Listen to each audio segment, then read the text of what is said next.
প্রথম দেখায় অনেকে হয়তো ভাববে যে বরপক্ষ হয়তো সোজা হসপিটালে কেন আসছে কনের বাড়িতে না গিয়ে। ফুলে ফুলে সাজিয়ে গাড়ি সামনে ঝুলছে লাল গোলাপ ও টেডি, রঙিন ফিতা আর বেলুন। প্রথম দেখায় যে কেউ ভাবতে পারে বরপক্ষ বুঝি কনের বাড়িতে যাচ্ছে, কিন্তু না, এটা কোনো বিয়ের বাড়ির শোভাযাত্রা নয়, এটা এক বাবার ভালোবাসার যাত্রা।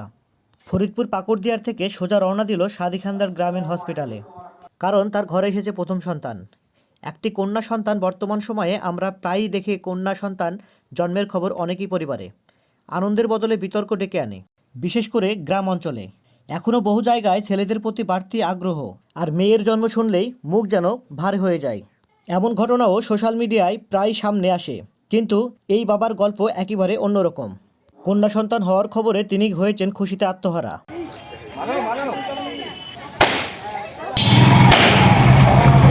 নিজের হাতে সাজিয়েছেন গাড়ি ফুল, টেডি আর রঙিন সাজে, যেন পুরো পৃথিবীকে জানাতে চাই আমার ঘরে রাজকন্যা এসেছে। হাসপাতালের সামনে গাড়ি ঢুকতেই কৌতূহল দৃষ্টি পড়ে সবার। কে আসছে, কেন এমন আয়োজন? এরপরে জানা গেল এটি কোনো বিয়ের শোভাযাত্রা নয়, এটি এক বাবার আনন্দযাত্রা। হাসপাতাল চত্বরে দেখা গেল আরও এক আবেগঘন মুহূর্ত। পরিচিত জনদের মধ্যে মিষ্টি বিলিয়ে মুখ মিষ্টি করালেন তিনি। তারপরে আদরের কন্যা সন্তানকে কোলে তুলে ভালোবাসায় ভরিয়ে ধীরে ধীরে গাড়িতে তুললেন। সেই মুহূর্তে উপস্থিতি অনেকেই আবেগেই আলপ্রদ। কারো চোখে হাসি, কারো চোখে জল। এ যেন একটা বার্তা, সমাজ বদলাচ্ছে, মানসিকতা বদলাচ্ছে।